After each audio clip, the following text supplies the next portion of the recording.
Hello again, and welcome to another mod spotlight for Farming Simulator 2013. Today we're going to go ahead and look at the Quaderbaler. This is a very nice baler. It's a self-propelled, self-contained baling unit.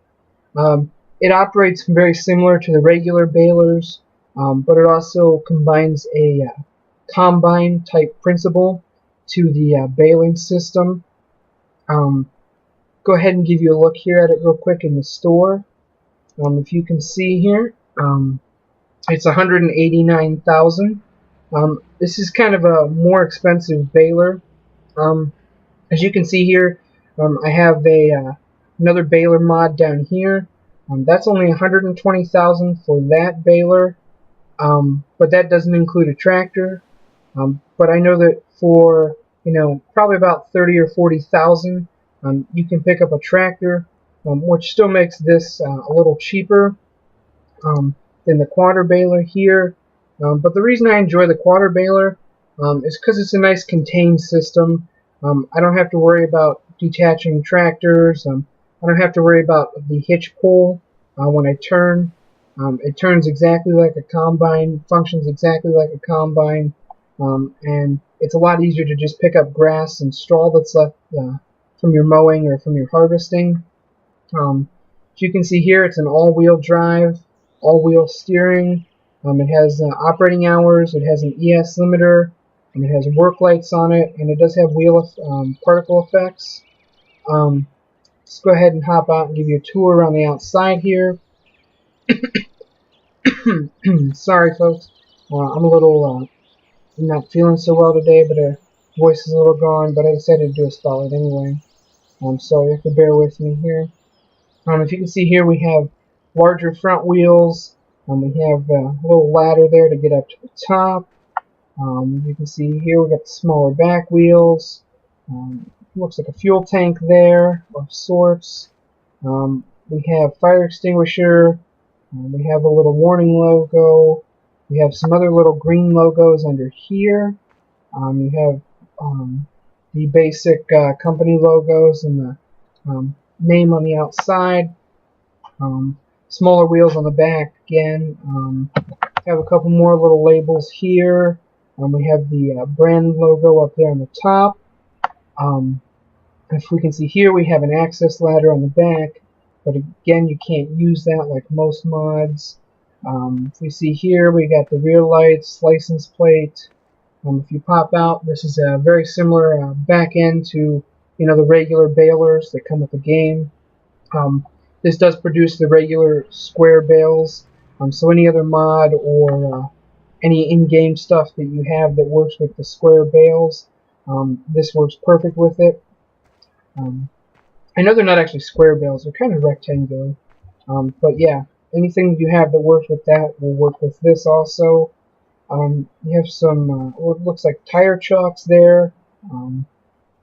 Also, we have some kind of container or something there. Some more stickers.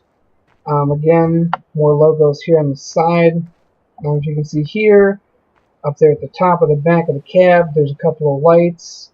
There's also the flashers on the top, the strobes.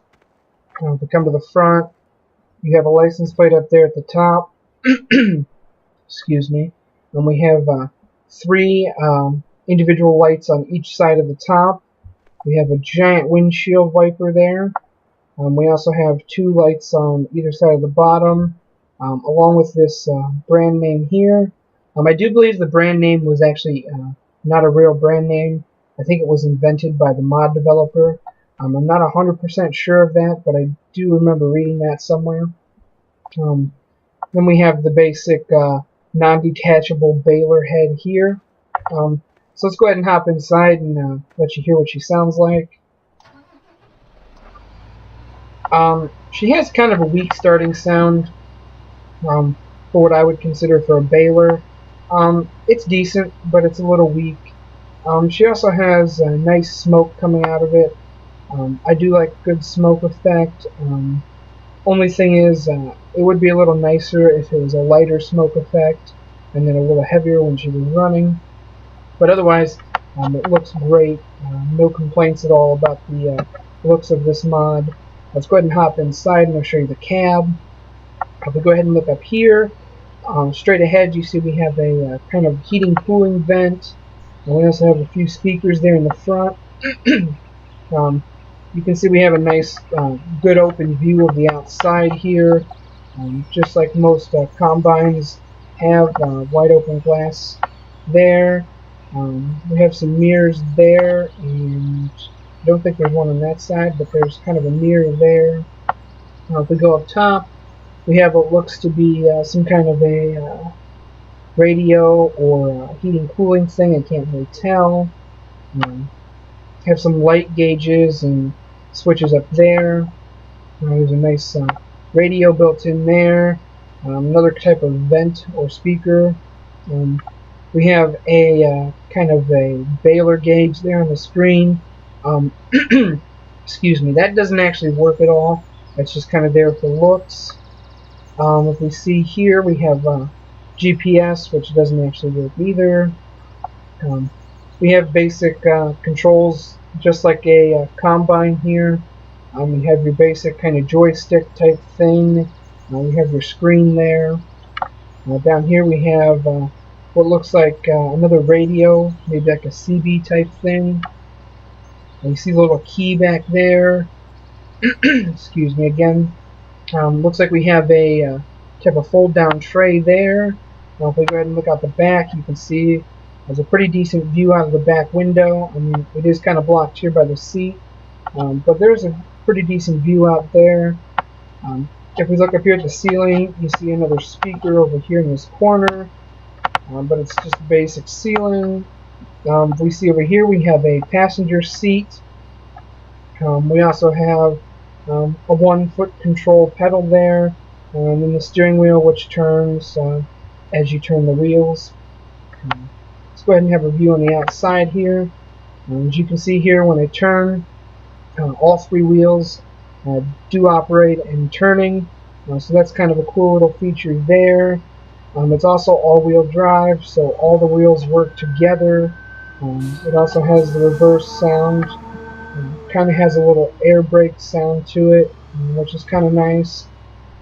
Let's go ahead and look at the lights here on the outside. If I hit the F button, we turn on all these front lights.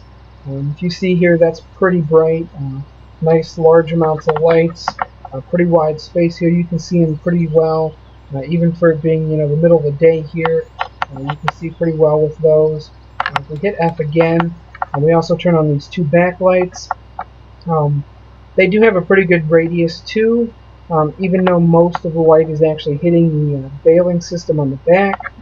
They do have a nice little radius back there, almost a little bit unrealistic, because as you can see, most of the light you would think would be consumed by the bailing system and wouldn't project out, but it is kind of cool. Also, if you use the number 6 key on the keypad, which I'm sure you can change in the controls, that just operates just the backlight. The only other way to operate the backlight is you have to turn the front lights on first. And also, if you notice, when you turn the backlights on, the front lights will stay on, but it will just dim them some, so the backlights work better. Also, we have the flashers or the strobes up there on top, so those look kind of cool. I believe that's all the features of this mod. I definitely would give this mod a good recommendation. I enjoy using this. Again, though, it's more for a little bit later on in the game, once you get well established, as this is a almost $200,000 mod in itself, but it is pretty nice. Again, it operates the same as a regular baler for the square or rectangle bales, whatever you want to call those. Again, great mod. I'm going to put a link to it in the description. Thanks for watching. Go ahead and like, subscribe, comment if you haven't. Thanks for watching, and I will see you later.